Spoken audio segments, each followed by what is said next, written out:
që në një prej banesave kolektive në rrugën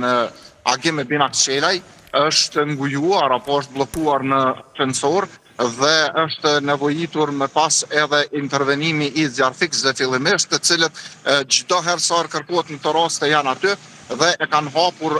derën e atij ascensori, e cila ngjarje ka ndodhur në katin e 4 të asaj ndërtese dhe me pas kanë intervenuar edhe urgjenca ku kanë ofruar tretman mjekësor për familjen dhe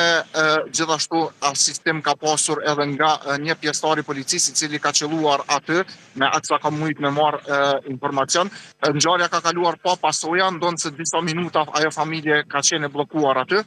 dhe fatmirësisht kanë shpëtuar pa lëndime të rënda dhe vlen të theksohet se pas publikimit të këtij lajmi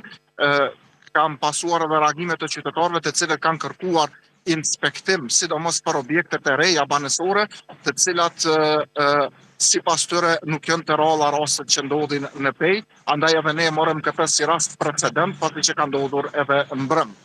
Kjo është për sa i përket këtij rasti, por me qenë se ndodhem këtu prapa ose para gjykatës themelore këtu në Pej, gjykata themelore e Pejës dje ka shqiptuar një vendim, një akt gjykim burgimi prej 3 vitesh. Nëse ju kujtohet dje, kemi biseduar për disa vendime që i ka marrë gjykata themelore për para burgim për 30 ditësh për 4 persona, ndërsa për të mos që mjaftuar me kaq, nëse më thëmi kështu, gjykata themelore e Pejës ka bërë publike edhe një dënim, të cilin me burgim e ka shqiptuar ndaj personit EPK për vjedhje të rëndë dhe vjedhje. Pra këto dy cilësime janë të ndryshme si vepra dhe unë po e citoj shkurt gjykata themelore në Pejë, Departamenti i Përgjithshëm, Divizioni Penal. Me gjyqtaren e vet me gjykues Blerta Kelmendi ka shpallur gjykimin përmes videolidhjes,